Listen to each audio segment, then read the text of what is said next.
Core বৈঠক চলাকালীন অনুব্রতকে phone মুখ্যমন্ত্রীর। জেলা সভাপতির পদ বাদের পর কোর কমিটির বৈঠক। বৈঠকের মাঝেই অনুব্রতকে ফোন মমতার। একসঙ্গে চলার বার্তা মমতা বন্দ্যোপাধ্যায়ের। বৈঠক প্রসঙ্গে অনুব্রতর কাছে জিজ্ঞাসা করেন মুখ্যমন্ত্রী। কে বৈঠক ডেকেছেন তা নিয়েও খোঁজ নেন মমতা। কোর কমিটির বৈঠকে মুখোমুখি কেষ্ট কাজল। বৈঠকে সোশ্যাল মিডিয়া পোস্ট নিয়ে আলোচনা। দুপক্ষের অনুগামীদের পোস্টে দলের ভাবমূর্তি ক্ষুণ্ণ। ফলে দল এবার থেকে নজর রাখবে সোশ্যাল মিডিয়ার ওপর।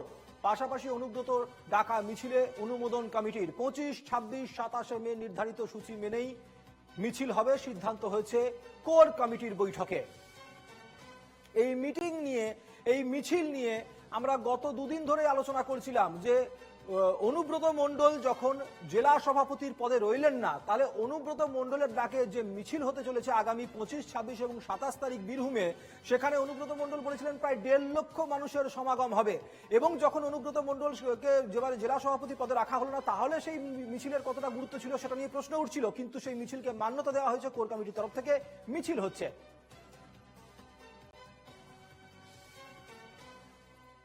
শুভদীপ প্রামাণিক আমাদের প্রতিনিধি রয়েছেন টেলিফোনে এই মুহূর্তে আমাদের সঙ্গে। শুভদীপ, অবশেষে কি কাজল কেষ্ট দ্বন্দ্ব মিটতে চলেছে? কারণ আজকে যখন বৈঠক শেষ হলো তখন কাজল শেখই বলছেন যে কাঁধে কাঁধ মিলিয়ে লড়াই করতে হবে। পাশাপাশি মুখ্যমন্ত্রী মমতা বন্দ্যোপাধ্যায় অনুব্রতকে ফোন এবং অনুব্রত মণ্ডলকে জিজ্ঞাসা করা কে মিটিং ডেকেছে, কি আলোচনা হচ্ছে, কিভাবে এগোচ্ছে সবকিছু জিনিস।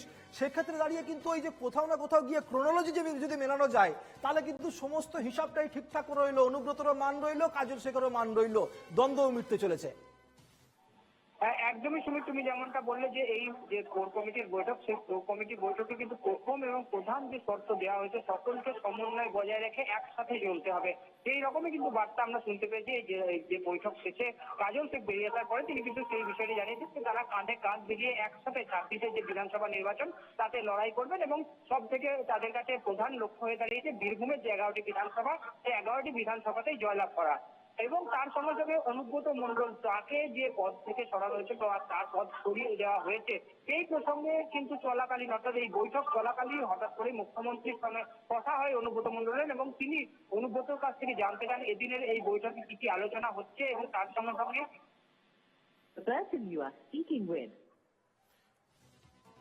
হ্যাঁ, শুভদীপের সাথে আমাদের যোগাযোগ এই মুহূর্তে সাময়িক কারণের জন্য একটু বিচ্ছিন্ন হয়েছে। আমরা আবারও যোগাযোগ করব শুভজিতের সঙ্গে। কিন্তু সব থেকে গুরুত্বপূর্ণ বিষয় যেটা নিয়ে আলোচনা করা হচ্ছে যে এই যে দ্বন্দ্ব তো মিটছে, তাহলে কি কোনো ব্যক্তিগতভাবে কোনো দেশ বিদ্বেষ ছিল না?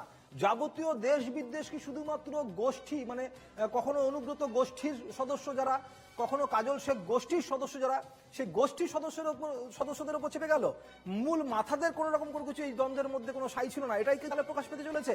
কারণ এবার থেকে সোশ্যাল মিডিয়া, তৃণমূলের সোশ্যাল মিডিয়া সেল কিন্তু তারা এবার ওই দুই গোষ্ঠীর সদস্যদের সোশ্যাল মিডিয়া পোস্টের দিকে নজর রাখবে।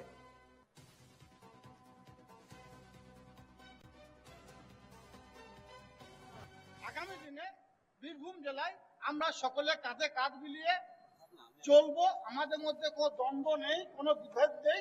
তাই আপনাদের মাধ্যমে একথা বলতে চাইছি, আপনারা যে যতই চেষ্টা করুন না কেন, তার সঙ্গে এর সঙ্গে ওর দ্বন্দ্ব, ওর সঙ্গে ওর দ্বন্দ্ব কিছুই করতে পারবেন না। 26-এ নির্বাচন আসছে, 26-এ নির্বাচনে বীরভূম জেলার যে 11টা সিট আছে 11-0 করে ছাড়বো। আমরা সকলে মমতা বন্দ্যোপাধ্যায়ের নেতৃত্বে, অভিষেক বন্দ্যোপাধ্যায়ের সেনাপতিত্বে বীরভূম জেলায় কাঁধে কাঁধ মিলিয়ে লড়াই করেছিলাম বিগত দিনে, আগামী দিনেও করব। খুব সৌহার্দ্যপূর্ণ ভাবে আলোচনা হয়েছে। মূল কথাটা হচ্ছে যে সবাই এক সুরেই কথা বলেছেন এবং এক সুরেই চলবে। আপনারা জানেন যে 25, 26, 27 একটি ঘোষিত কর্মসূচি ছিল। সেই কর্মসূচি